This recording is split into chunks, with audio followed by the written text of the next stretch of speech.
All right, so this is a walkthrough video of the cargo camera harness that I make for the Ram 1500. So this one's specific to 1500s, not the HD trucks, because the wiring is different. Actually, the 1500s really don't have any other wiring for this camera, whereas the HD trucks do have some of the wiring.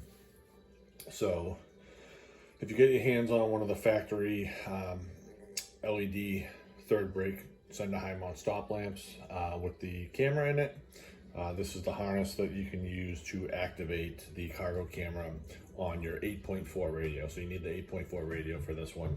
And the only other thing is, if you have a 13 through 16 RAM, you want to make sure that your radio is on, I believe, it's like 17.11 as the software version. One thing I would always recommend doing is just activating the setting, and then it usually takes a while for these to kick in the radio, but once it kicks in, just make sure you have the actual button to toggle between the backup camera and the cargo camera. So when you put the camera in reverse, you should have the option to toggle between the two, and then also within the radio you should have the option to just click on the icon to activate it. So this is a 3-piece harness. You're gonna have, I'll just go over the main harness right now. So this is basically the main harness. This is the connector for the actual camera in the third brake light. So this harness is meant to, when you connect to the third brake light, you want to run the harness over to the driver's side seat pillar, and this is meant to go on the floor all the way up the front of the cab, up to the dash. You can, I guess theoretically, you could run this through the headliner if you wanted to. You'd probably have some extra slack if you did it that way, but it's not really a big deal. You can always just, tuck away the extra slack. But basically, you're gonna run it all the way down to the end. You're gonna have these 3 loose terminals and then this 2-position connector. There is a green connector in the end of the dash on the driver's side. So I'm talking the very end of the dash. So if you open up the door, there's a panel at the end of the dash. You pop that panel off, you're gonna see a green connector like this.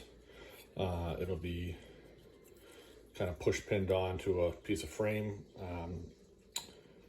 dash frame. And what we're gonna do is we wanna pin these 3 loose terminals into the top female connector. So obviously you want your battery disconnected when you're doing this install, but what you're gonna do is separate the connector, okay? And then this is the female side here, which will be the top side.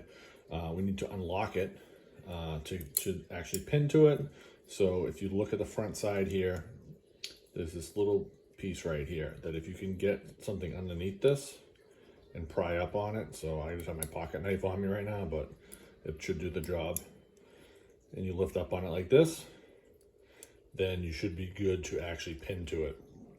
And if you look at this, it's very hard to see. I don't know if I'm gonna be able to get on camera, but each one of these little square spots are numbered.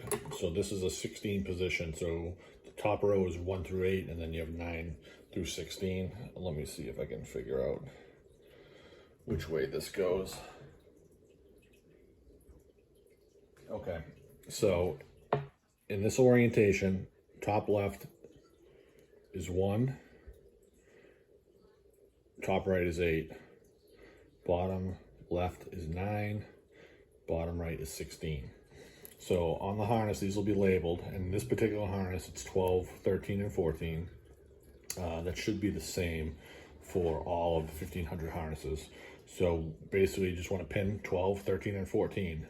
So like I said, 1 through 8, so this is 9, 10, 11, this is 12 right here. So with the way that this is, you should see on this terminal, there's a little bump on this side. That's going to go away from the little kind of square piece, right? So again, so this one's 12. So we have 9, 10, 11, 12 right here. So if I slide this in, it should click into place, and hopefully you heard that. Next one would be 13, which is obviously right next to it. Click that into place, and then the next one is 14.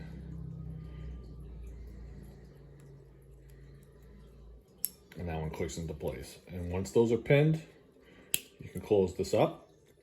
Okay, so then we're gonna leave this for now. Then the next half of the harness is this little run here. It's basically going to pin into the underside of that same green connector. So you're gonna match up with the wires we just pinned. So again, you'll see on this harness 12, 13, and 14. And this one's a little different to unlock it. It's got these little tabs on the side here where you need to kind of get underneath them, kind of pull them away, and kind of, you want to pull them away from the sides and push down at the same time. And this will slowly work its way up and unlock itself. So right there, it already moved because this was back here previously. So this is unlocked right now. So same thing, they're numbered. Obviously, this is the opposite side, so they're going to be a kind of a mirror image. So this here is 1, and then you have 8 over here, and then you have 9 here, and 16 over here. So if I grab these terminals again, we have the gray one is 12. So same process, right? We have 9, 10, 11, 12 is right here. 12 goes in, and this same thing, these ones have like, again, the little bump on the top of them. Well, it's gonna go to the top, the bump's gonna go towards this kind of, this side here, this clip side. So we have 12, and then let me see here, white is 13,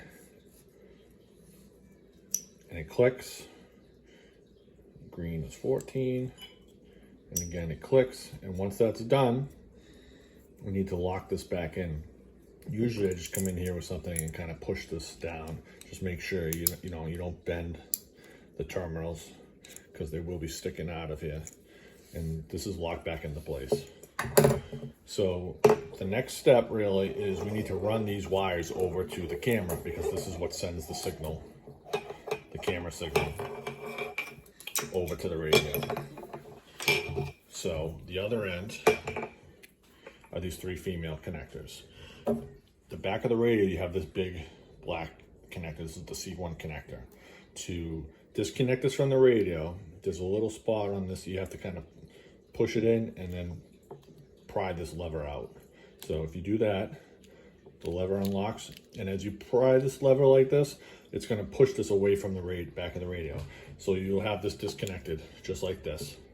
I typically then kind of put this back over to get it out of the way because we need to pin back here. But same thing, we have to unlock this. There's a little red piece here. Again, there's a lot of ways to do it. I usually carry my pocket knife, so I do it this way. But I usually get in the corner, I get under it with my pocket knife, and then I kind of rotate it so I get some leverage towards the center of this little side spot. And then I really just kind of pry up a little bit, and you can see that this kind of pops up. And then I'll do the same thing with the other side,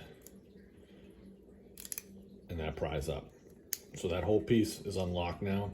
You can actually remove this. I usually remove them completely just because I don't want to accidentally lock it back into place as I'm trying to pin to it. So really you could come under here and kind of keep prying up on it, and this whole piece will pop right out. Obviously, if you do that, just remember before you reconnect this to put that back into place. So with this piece, there are, one side is 3 rows, the other side are smaller terminals, 4 rows. We're going to focus on the smaller side, the 4 rows.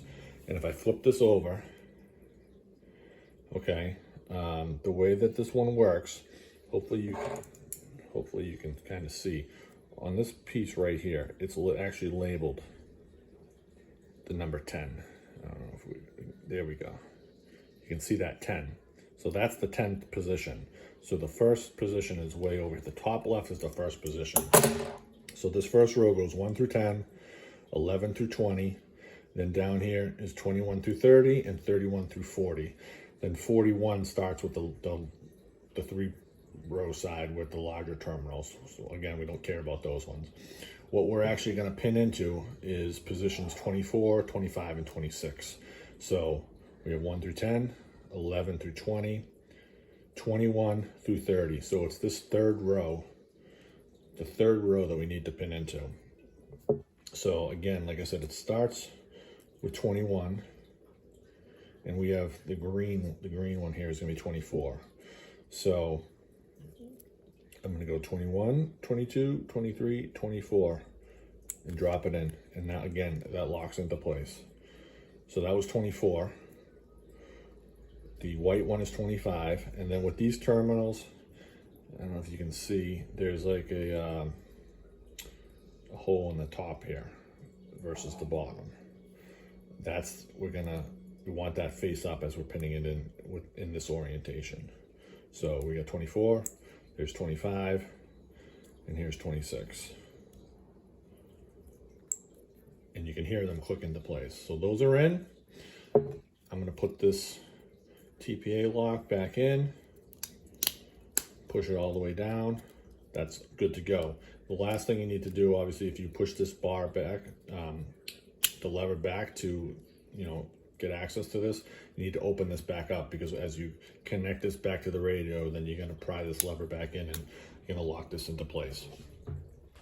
When that is done, the only thing left is this T-harness. And this T-harness is needed to pull power.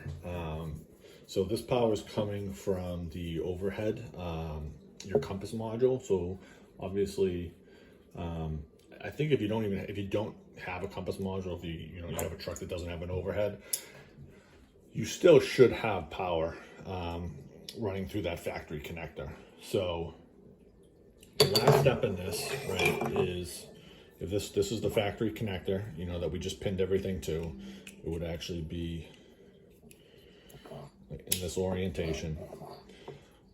The last step is just to plug this in between the factory connectors, and then we're going to connect this 2-position connector to this 2-position connector on the main harness. So basically we're going to disconnect this. We're going to take the T-harness, plug this in one end, plug in the other end, and then we're just going to take this, connect them together, and tuck this all away, put the dash back together. As long as you updated the 2 settings in Alfaobd, you're good to go. And I'll list those 2 settings in the description. If you have any questions, feel free to leave them in the comments. Thanks.